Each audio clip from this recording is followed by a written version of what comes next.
What's going on, everybody? Sean Daniel here with Guitar Control. Today we're learning my absolute favorite Coldplay song. It's called Warning Sign.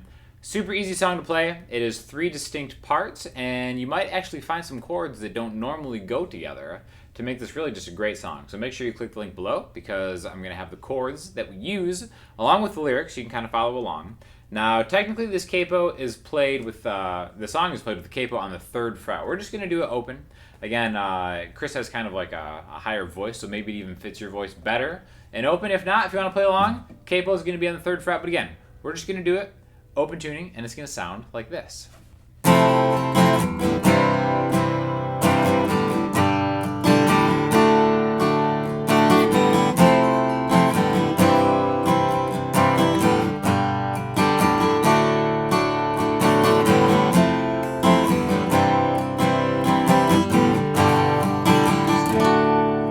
Going to be the first of, like I said, 3 parts.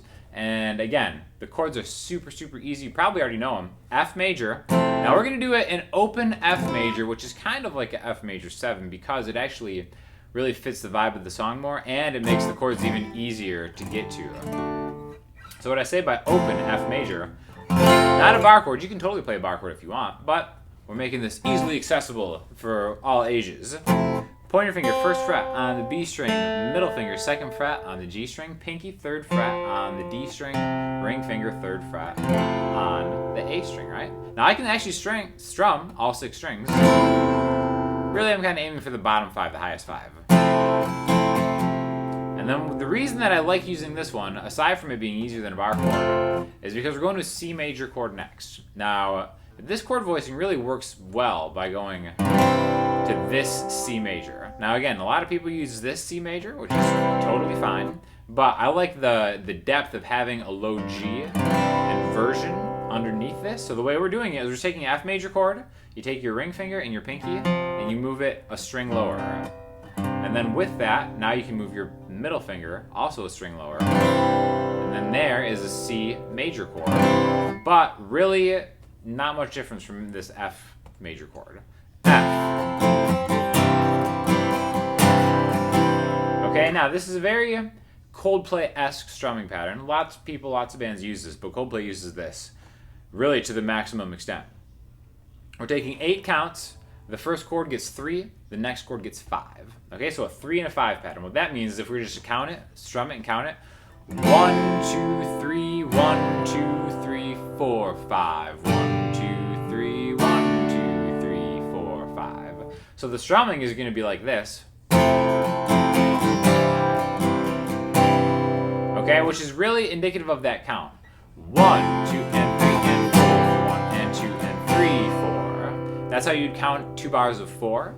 I think it's actually a little bit easier to count a bar of 3 and a bar of 5, which again is still the same time signature. It's just putting the 1 where you're on the chord change. 1, 2, and 3, and 1, 2, and 3, and 4, 5. Okay, so let's do that slower. 1, 2, and 3, and 1, 2, and 3, and 4, 5. Now, when I say a number, that's a downstroke. When I say the word and, that's an upstroke.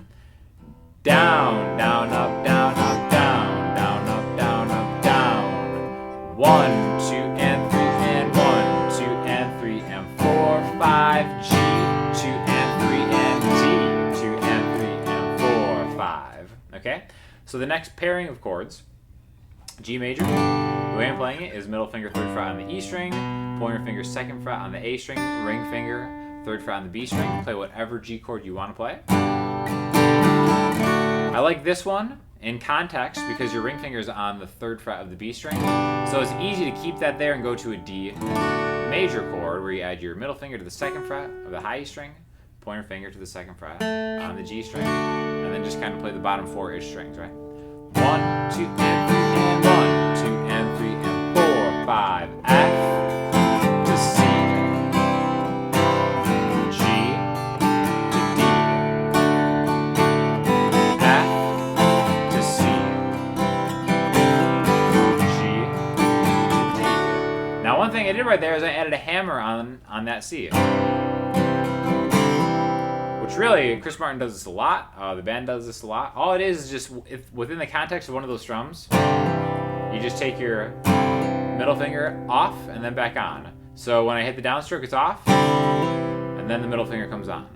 1, 2, and 3, and 1, 2, and 3, and 4, and 1, 2, and 3, and 1, 2, and... The same thing with any open chord. Just really experiment and try a few different things, all right? So those are just the first 4 chords. Now that's a lot of the song, but we're going to go into the chorus now, and that's going to sound like this.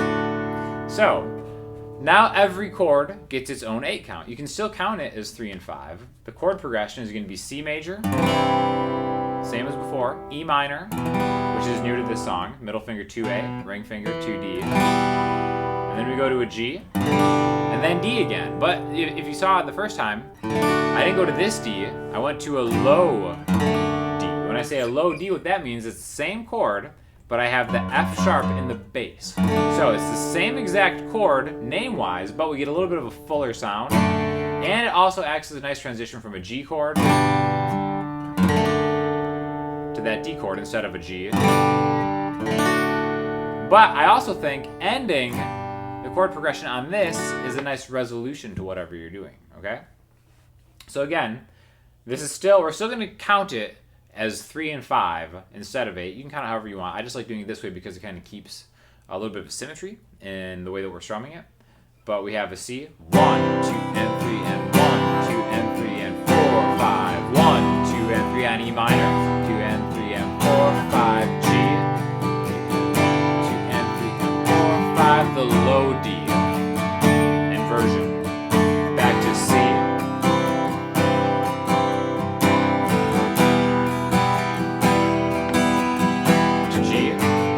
now maybe the last time, go to the high D.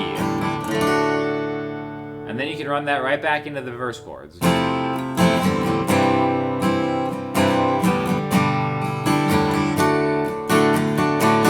Awesome, such an awesome song. I really love this song.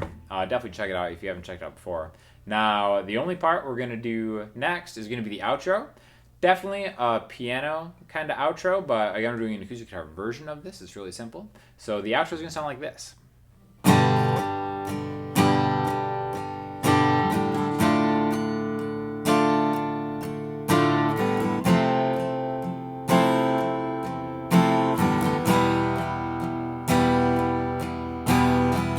You'll notice that I'm strumming it a little bit differently, and we're using a different chord, okay? We have been using a D major the entire time.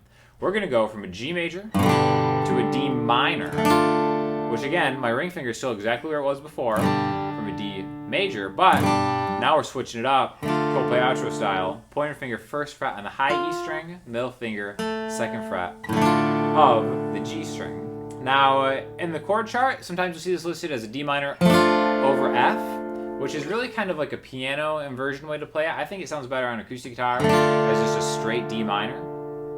After that, we're going to go to F, and then E minor to end on a somber note, okay? I'm also changing the strumming of this because really it kind of goes way down in the track. So to signify this on acoustic guitar, we're just going to do all downstrokes with a little bit of dynamics. 1, 2, 3, 1, 2, 3, 4, 5, 1, 2, 3, 1, 2, 3, 4, 5, 1, 2, 3, 1, 2, 3, 4, 5, 1, 2, 3, 1, 2, 3, 4, 5. So what I'm doing there, still counting it as 3 and 5. On the first 3, I'm just kind of hitting that a little bit harder. 1, 2, 3, 1, 2, 3, 4, 5 to D minor, to F. Also, too, you'll notice that the last downstroke I get, I'm leaving the chord early because it buys my left hand or my fretting hand more time to get to the next chord. What I mean by that is 1, 2, 3, 1, 2, 3, 4, 5, 1, 2, 3, 1, 2, 3, 4, 5, 1, 2, 3, 1, 2, 3, 4, 5. So it's kind of a trick that you can do to like strum an open string set on the last beat in your bar to, again, buy yourself time to get to the next chord. So a lot of cool different techniques that we've gone over in this song. 3 different parts. Really such a cool vibe of a song. Love this album specifically from this band. Check it out if you haven't done so. And then after you're done with that, check out some of the other videos on the Guitar Control channel by myself, other great instructors. And then as always, let us know what you think. Any comments and feedback that you have are super helpful. So let us know, and we'll talk to you all next time. Thanks a lot.